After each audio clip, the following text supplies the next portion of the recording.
प्रत्येक देश और काल का अपना एक सत्य होता है। समय बीतता है, स्थितियां बदलती हैं, संदर्भ बदल जाते हैं। युक्ति और बुद्धि की तुला पर पुरा कथाएं आज भले ही पूरी ना हो, किंतु उनके सहज सौंदर्य, कोमल कल्पना और तात्कालिक मानव समाज द्वारा उनकी सहज स्वीकृति को झुटलाया नहीं जा सकता। ये कथाएं निर्मल दर्पण है उस पुरातन मानव मन की, जो जीवन के तमाम तनावों और सुविधाओं से मुक्त वन पर्वतों पर स्वच्छंद विचरता है, जिसकी आंखें उगते सूरज, बरसते पानी और कड़कती बिजली को देखकर कौतूहल से भर जाती थी, और जिसका मन धर्म और दर्शन के पूर्वाग्रहों से स्वतंत्र सोचने लगता था। ये धरती किसने बनाई? ये पानी कैसे बरसा? उजाला कैसे हुआ? फूल किसने खिलाए? जिज्ञासा की कोई भौगोलिक सीमा नहीं होती। भारत और मिस्र की भांति ग्रीस और रोम में पुराण कथाओं को इस जिज्ञासा ने ही अखंड यौवन और अनंत जीवन का वरदान दिया है। श्रीमन रोस के शब्दों में कहें तो उनके विज्ञान और कला ने, जो इन कथाओं में प्रचुर मात्रा में उपलब्ध है। पानी बरसता है, ये एक प्राकृतिक घटना है। प्रश्न उठता है, पानी क्यों बरसता है? वैज्ञानिक उत्तर है, वातावरण में अमुक दबावों के कारण। पुराण कथाएं कहती है, ज्यूस आकाश से पानी गिरा रहा है, इंद्र की कृपा है, यहोवा ने अंतरिक्ष की खिड़की खोल दी है, अथवा फरिश्तों ने आकाश में स्थित एक बहुत बड़े छेदों वाले टब में पानी भर दिया है। आज के वैज्ञानिक युग में ये जानते हुए भी कि दिन और रात पृथ्वी की परिक्रमा के कारण है, न कि सूर्य की गति से, हम यही कहते हैं कि सूरज पूरब से निकलता है, पश्चिम में डूबता है। क्या ये प्राचीन मानव के उसी विश्वास की प्रतिध्वनि नहीं है कि देवता प्रतिदिन प्रातः काल अपने अलौकिक अश्वों से जुते रथ में बैठकर पूर्व से निकलता है और 4 पहर की आकाश यात्रा से थककर संध्या समय स्नान के लिए समुद्र में उतर जाता है?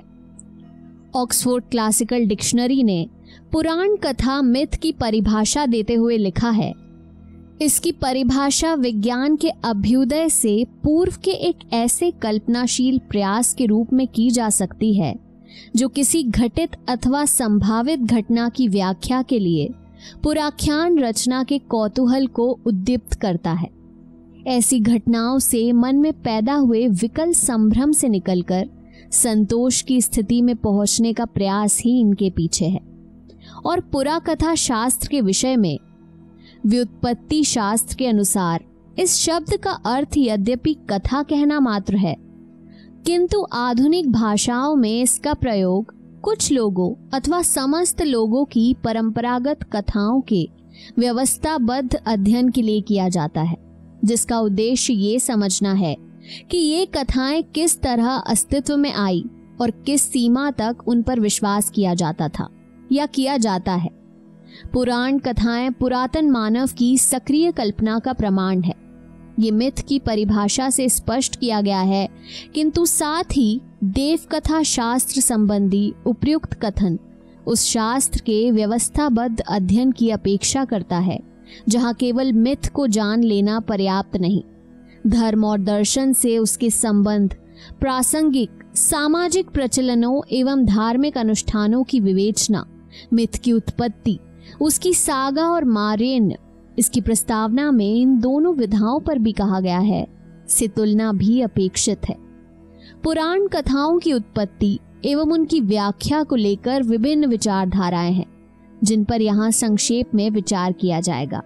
एक बहुत पुरानी और प्रचलित धारणा है कि ये पुराण कथाएं रूपकात्मक है और अपने सुंदर झिलमिल आवरण में कोई गहरा सन्मार्ग निर्देश करने वाला अर्थ छिपाए हैं। इस तरह इन कथाओं का केवल एक वही अर्थ नहीं जो सतह पर दिखता है, बल्कि इनके माध्यम से एक सुसंबद्ध दर्शन को पाठकों तक पहुंचाने का प्रयास किया गया है। उदाहरणार्थ, क्यूपिड और साइके की प्रेम कथा महज एक मनोहारी कथा ही नहीं, एक रूपक भी है। क्यूपिड जहां अनंत अनश्वर प्रेम का प्रतीक है और साइके वो आत्मा जो माया के जाल में फंसकर दुख सहती है। दुखों से आत्मा का परिमार्जन होता है और वो प्रिय से मिलन के योग्य हो जाती है। हेडीज द्वारा पर्सिफनी का अपहरण केवल एक देवता की आसक्ति की कहानी ही नहीं, ज्यूस द्वारा पर्सिफनी का 4 माह मृत्यु लोक और 8 माह पृथ्वी पर बिताने का निर्णय ऋतु परिवर्तन से जोड़ा जाता है। पृथ्वी पर पर्सिफनी की उपस्थिति से माँ हिमिटर हर्षाती है, सो फसलें लहलाती हैं, फूल खिलते हैं। किंतु पर्सिफनी के मृत्यु लोक लौटते ही डिमीटर शोकमग्न हो जाती है, हरियाली अदृश्य हो जाती है और सारी पृथ्वी बर्फ की चादर से ढक जाती है। रीच द्वारा एडोनिस की हत्या और उसका मृत्यु लोक से हर वर्ष एफ्रोडाइटी के लिए पृथ्वी पर आना भी एक ऐसा ही रूपक है। ईओ चांद है और 100 आंखों वाला आगू सितारों से भरा आकाश जो रात भर उसे देखा करता है। सेलेस्टियस के अनुसार देवियों की सौंदर्य प्रतियोगिता में पैरिस आत्मा है और सेप समष्टि। प्रतियोगी देवियां लालच देकर पैरिस को अपने पक्ष में करना चाहती हैं। एफ्रोडाइटी उसे पृथ्वी की सुंदरतम स्त्री पत्नी के रूप में देने का वचन देती है। माया मोह में फंसी आत्मा केवल इंद्रियों से बाहर जगत का साक्षात्कार करती है और एफ्रोडाइटी को विजयी घोषित करती हुई सेब उसे दे देती है। ग्रीक पुराण कथाओं में से कुछ एक की व्याख्या रूपक अथवा अन्योक्ति के रूप में की गई है, किंतु सभी आख्यानों पर कोई गूढ़ रहस्यात्मक अर्थ आरोपित करना मोतियों को छोड़ घोंगे तलाश करने जैसा होगा। इन कथाओं का सौंदर्य उनकी सहजता में है। इनके माध्यम से हमारा साक्षात्कार उन देवताओं से है जो शक्ति में भले ही मानव से श्रेष्ठतर हैं, किंतु मूलतः रूप गुण में मानव की ही प्रतिकृति है। वे भी प्रेम में अंधे होकर उचित अनुचित का विचार खो बैठते हैं और प्रिय को पाने के लिए भांति भांति के रूप भरते हैं। इन प्रेम कथाओं में कहीं भी रूपकात्मकता नहीं, ये उनकी भावनाओं का सीधा साधा चित्रण है। ज्यूस हेरा के प्रणय और विवाह संबंध में कहीं कोई अन्योक्ति नहीं। देव सामग्री होने पर भी हेरा किसी भी साधारण मानवी की भांति अपने पति की कामुक प्रकृति के प्रति शंकालु है। इसी प्रकार एरिस, हेफोस्टस, हेमिस, आर्टेमिस, हेस्टिया आदि प्रमुख दैवी शक्तियों के जीवन से संबंध किसी घटना का रूपक के रूप में विवेचन करना निर्दोष पर बल प्रयोग करने जैसा है। एच.जे. रोज ने बड़े ही स्पष्ट शब्दों में इस धारणा को निराधार बताते हुए अपनी पुस्तक अ हैंडबुक टू माइथोलॉजी की प्रस्तावना में लिखा है कि इस मत को भले ही कुछ समय पूर्व मान्यता प्राप्त रही हो, किंतु अपने ग्रीस और रोम के इतिहास के आज के ज्ञान के आधार पर हम निश्चित रूप से ये कह सकते हैं कि पुराख्यानों का सृजन करने वालों के पास ब्रह्मांड और उसकी दृश्य अदृश्य शक्तियों से संबंध कोई व्यवस्थाबद्ध दर्शन नहीं था और न ही उनकी नैतिक चेतना इतनी विकसित थी। यदि वे कोई आधार दे पाते तो सदियों बाद आने वाले उनके महान दार्शनिकों को क ख ग से न आरंभ करना पड़ता। वस्तुतः रूपक नाम की किसी रचना विधा से उनका परिचय नहीं था। वे तो केवल अपने संतोष के लिए सृजन कर रहे थे और ये रचनाएं शताब्दियों बाद के कवियों ने कलमबद्ध की। इस मत की लोकप्रियता का कारण बताते हुए रोज लिखते हैं कि ग्रीक वासियों में अपने पूर्वजों के लिए असीम श्रद्धा थी और संभवतः इसी कारण वे अपने अन्वेषणों का श्रेय भी उन्हें दे सकते थे। रूपक ग्रीस में लोकप्रिय रहा है। देव स्थलों पर भविष्यवाणी भी बड़े श्लिष्ट शब्दों में की जाती थी। शायद इसी कारण एक वक्तव्य के कई अर्थ निकालने का रिवाज सा चल पड़ा और हर आख्यान में एक से अधिक अर्थ देखने की कोशिश की जाने लगी। पुराण कथाओं की उत्पत्ति के संबंध में प्रचलित एक अन्य मत ये है कि इन आख्यानों के नायक देवी देवता किसी प्राचीन सम्राट सम्राज्ञी अथवा किसी वीर योद्धा का दैवीकरण है। ये यदि पूर्णतया नहीं तो पाक्षिक रूप से अवश्य ही ऐतिहासिक अथवा अर्ध ऐतिहासिक व्यक्तित्वों का प्रतिनिधित्व करते हैं। ये धारणा अव्यवस्थित रूप में बहुत पहले से विद्यमान थी, किंतु इसको सुसंबद्ध रूप सिकंदर महान के कुछ ही समय बाद के यूमेरोस ने दिया। उसके अनुसार ज्यूस प्राचीन क्रीट का एक शक्तिशाली सम्राट था। यूमेरोस को पूर्णतया गलत नहीं ठहराया जा सकता, क्योंकि महान एवं प्रभुत्वशाली व्यक्तित्वों के दैवीकरण की प्रवृत्ति मनुष्य में सदा से रही है। किंतु जैसा कि श्रीमान रोज ने कहा है, मनुष्य के दैवीकरण के लिए मानव मस्तिष्क में देवत्व की पूर्ण अवधारणा होना आवश्यक है, और फिर इस मत को भी कुछ एक आख्यानों पर ही लागू किया जा सकता है, सब पर नहीं। ट्रॉय के युद्ध का ऐतिहासिक परिप्रेक्ष्य है। ये श्लीमन का प्रयास आज से 100 वर्ष पूर्व सिद्ध कर चुका है। ग्रीक सभ्यता के दीवाने इस जर्मन ने न केवल ट्रॉय के नगर को खोद निकाला, बल्कि उससे भी सैकड़ों वर्ष पुरानी क्रीट की सभ्यता के अवशेष, माइनोस के महल, ढेरों स्वर्णाभूषण और एक के ऊपर एक बसी 9 नगरियों को भूगर्भ से निकालकर संसार को आश्चर्य में डाल दिया। हेराक्लीज अवश्य ही प्राचीन ग्रीस का कोई अतुलनीय योद्धा रहा होगा। संभवतः ओडिसियस जैसे नाम के किसी व्यक्ति ने समुद्र से एक बहुत लंबी यात्रा की होगी, जिसके आधार पर होमर ने ओडिसी महाकाव्य रचा। संस्कृत के विद्वान श्री मैक्स मूलर के अनुसार पुराण कथाओं का जन्म भौतिक शक्तियों के कल्पनाशील निरूपण से हुआ। आकाश का कोई देवता नहीं, आकाश ही देवता है। सूर्य का कोई देवता नहीं, सूर्य ही देवता है। इसी प्रकार नदी का देवता अथवा देवी स्वयं नदी है। इस प्रकार आदि मानव ने अपनी सीमित शब्दावली में प्राकृतिक शक्तियों का मानवीकरण किया। किंतु यहाँ ये विचारणीय है कि ज्यूस आकाश नहीं, आकाश उसका निवास है। पोसाइडन समुद्र नहीं, समुद्र उसका महल है। इसी तरह हेडीज भूगर्भ नहीं, भूगर्भ में उसका शासन है। अतः ये देवता प्राकृतिक शक्तियों का मानवीकरण नहीं माने जा सकते। और हम ये पहले कह चुके हैं कि भाषा के अलंकारों से आदि मानव का परिचय नहीं था। देव जगत के सृजन में उसकी बुद्धि की अपेक्षा कल्पना अधिक सक्रिय थी।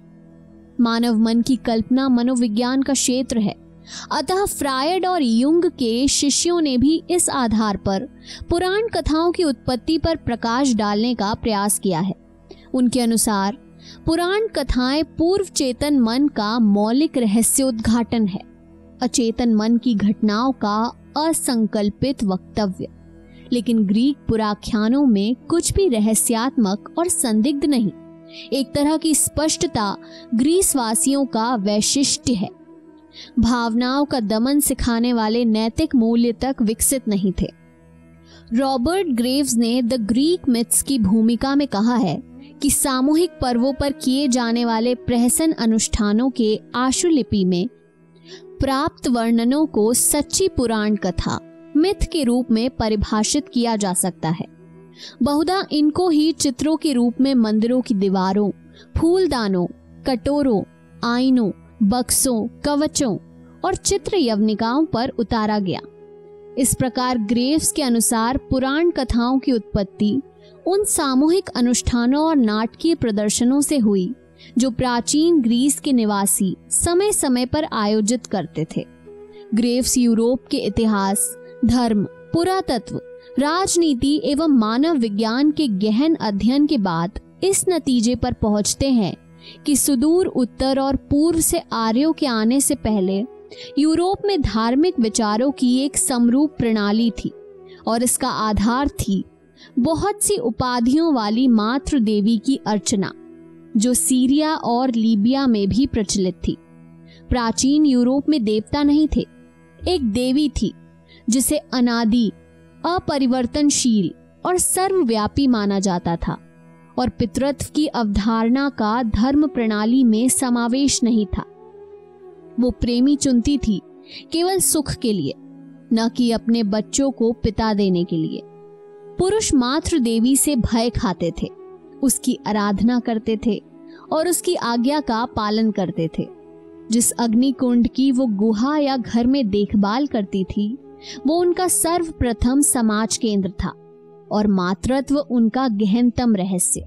इसी कारण ग्रीक वासी जब सामूहिक रूप से बलि देते तो पहली भेंट सदा अग्निकुंड की रक्षिका हेस्टिया को दी जाती। इस सिद्धांत के अनुसार चंद्रमा और सूर्य मातृ देवी के प्रतीक मात्र थे। कालांतर में चंद्रमा को सूर्य से अधिक मान्यता दी जाने लगी, क्योंकि वो अपने रात्रि से संबंध तथा घटते बढ़ते आकार के कारण अंधविश्वासी भय उपजाता है और स्त्री जीवन को निरूपित करता है। उसके नवीन, पूर्ण और गतवय रूप को मातृ देवी की 3 अवस्थाओं से जोड़ा गया: कन्या, मेडन, अप्सरा, निम्फ एवं खूसट बुढ़िया, क्रोन। फिर मातृ देवी की इन अवस्थाओं का संबंध ऋतुओं से हुआ: वसंत कन्या, ग्रीष्म अप्सरा और शीत वृद्धा।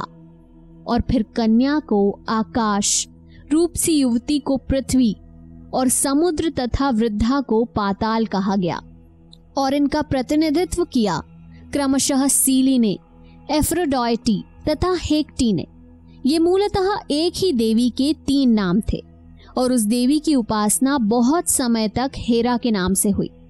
कालांतर में पुरुष की धार्मिक स्थिति सुधरी और प्रजनन में उसके महत्व को स्वीकार किया जाने लगा। कबीले की निम्फ अब भी कबीले के किसी युवक को अपने प्रेमी के रूप में चुनती थी और 1 वर्ष बाद इस युवक की बलि देकर उसका रक्त खेतों में अच्छी फसल प्राप्त करने के लिए छिड़क दिया जाता। इस तरह प्रजनन से पुरुष का संबंध तो जुड़ा, लेकिन अब भी वो पूर्ण रूपेण मातृ देवी के अधीन था। मातृ सत्ता के क्षीण हो जाने पर भी ये परंपरा बहुत समय तक चली।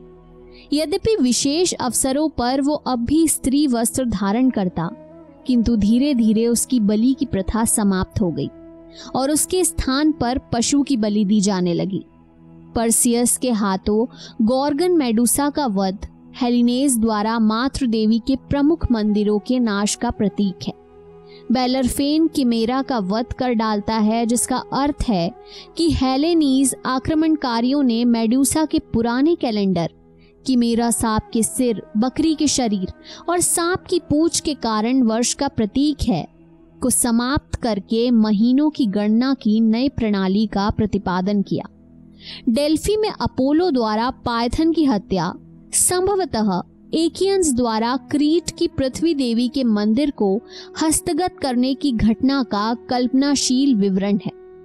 डाफने के सतीत्व भंग का अपोलो का प्रयास और हेरा द्वारा उसका लॉरेल वृक्ष में परिवर्तन भी यही संप्रेषित करता है। 13वीं सदी ईसा पूर्व के एकियंस और उसके बाद डोरियंस के आक्रमण के साथ ही मातृ सत्ता बिल्कुल समाप्त हो गई और अब स्त्री विवाह के बाद अपना घर छोड़कर पति के देश जाने लगी। हेस्टिया का स्थान ओलिम्पस पर डायनासिस ने ग्रहण कर लिया। ज्यूस द्वारा मेटिस को निगलना, सिर से एथनी को जन्म देना और एथनी द्वारा पितृसत्ता को स्वीकार किया जाना, सभी इस विचारधारा को पुष्ट करते हैं। पुराण कथाएं मूलतः अनुभूत तथ्यों पर उद्दीप्त कल्पना का परिणाम है। रोज इनमें आसपास के वातावरण, प्राकृतिक घटनाओं और उनके प्रति मानव की प्रतिक्रिया है। कहीं कहीं तात्कालिक राजनीतिक घटनाओं और अर्ध ऐतिहासिक व्यक्तियों का भी समावेश है, जो कि सागा का क्षेत्र है। अतः सागा से इनका संबंध स्पष्ट करना जरूरी है। मिथ, सागा और मारियन 3 अलग शैलियां हैं। मुख्य रूप से सागा उन रचनाओं को कहा जाता है जिनके नायक मनुष्य हों। ये भूले बिसरे ऐतिहासिक व्यक्तित्व भी हो सकते हैं। सागा इनकी शूरवीरता और साहसपूर्ण उद्यमों की गाथा है और मारियन मुख्य रूप से मनोरंजन करने वाली कथा को कहते हैं। इन्हें अंग्रेजी में फेयरी टेल्स, परियों की कहानियां भी कहा जा सकता है। पुराख्यान जिस रूप में हमें प्राप्त है, वहां बहुधा अनेक स्थलों पर ये तीनों शैलियां आपस में इतनी घुल मिल गई हैं कि केवल मिथ को अलग करना संभव नहीं रह गया है। हेराक्लीस, ओडिसियस और एग्नॉट्स की यात्रा के विवरण में इन तीनों का मिश्रण है। पिरेमस थिस्बी तथा नार्सिसस ईको संवेदनशील प्रेम की कहानियां हैं। पिग्मेलियन गेलेशिया मूलतः मनोरंजन के लिए। हास्य विनोद के प्रसंग भी कहीं कहीं उपलब्ध हैं, जैसे हेराक्लीस, ओम्फेल और पैन की कहानी में। कुछ कथाएं स्पष्ट रूप में उपदेशात्मक भी हैं। वास्तव में पुराण कथाओं का जो रूप हमारे सामने है, वो महान कवियों और लेखकों के कलम का चमत्कार है। उनका मूल रूप क्या रहा होगा, ये अनुमान लगाना संभव नहीं। इनका समय भी अनिश्चित है। सर्वप्रथम कब और कैसे कोई कथा मूल रूप में अस्तित्व में आई और पीढ़ी दर पीढ़ी उसमें क्या क्या परिवर्तन हुए, एक ने दूसरे से कथा कहते हुए क्या कुछ अपनी ओर से जोड़ा या घटाया, ये नहीं कहा जा सकता। ये पुराण कथाएं किसी एक समय के व्यक्ति या जाति की कल्पना का परिणाम नहीं। इनके ग्रीस कवियों तक पहुंचने में अनेक पीढ़ियों का योगदान है।